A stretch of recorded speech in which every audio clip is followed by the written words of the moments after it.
Well, just 3 weeks ago, a California lawmaker who was upset about November's election wanted to mandate school training in how to spot fake news. Now, a different lawmaker, same state, has his own notions about how to improve education in the wake of Hillary Clinton's defeat.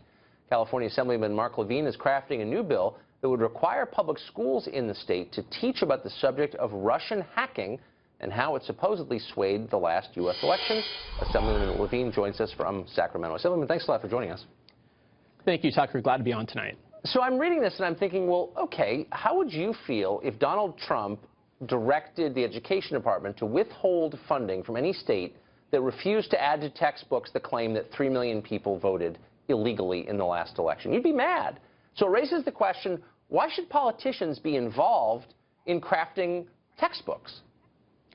To me, the most important thing is that we need to understand our history to have a sense of what foreign policy we have in the future. So looking back decades from now, why are we on the course that we're on? If we look at the War of 1812, the Monroe Doctrine, the Marshall Plan, these are moments in history that really help us understand where American leadership has come from.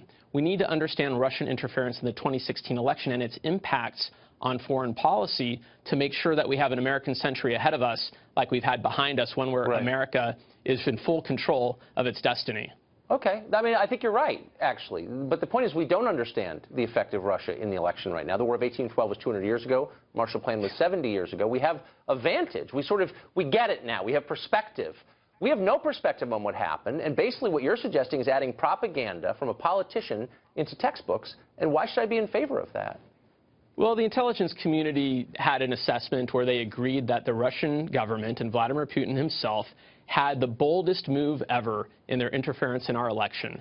And this will have an impact on American foreign policy. But we have a president who is the least curious man on the planet about this issue. He wants to change the results of the election by saying that he won by a landslide. He wants to change the number of people that went to his inauguration with, numbers that just cannot be substantiated, a loose affinity for the truth.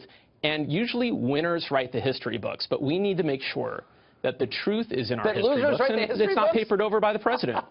Okay. No, what you're doing is trying to get losers to write the history. Well, look, I just want historians to write the history books.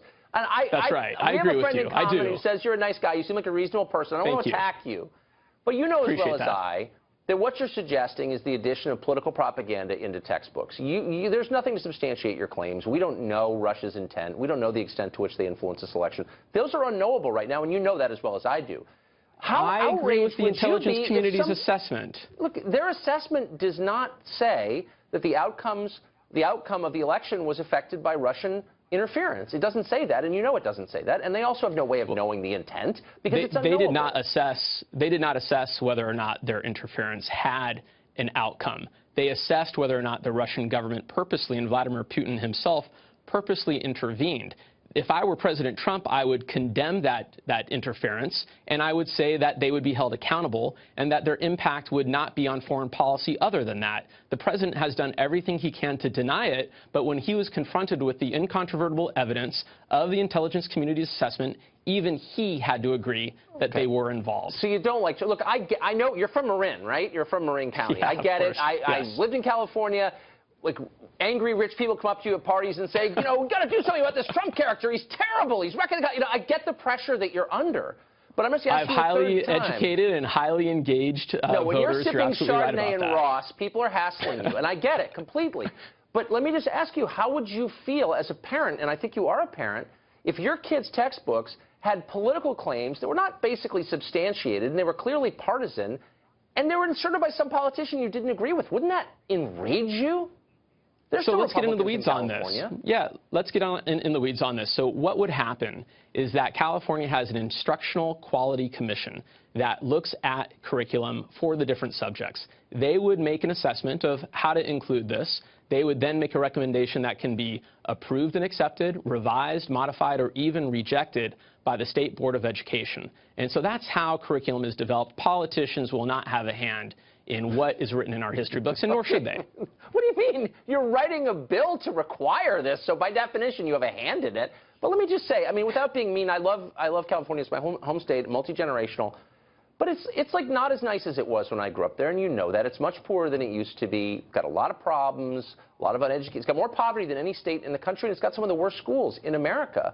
And so should you, a smart, capable guy with power, be spending his time trying to appease the angry rich housewives of Ross with nonsense like this, or like improving the state?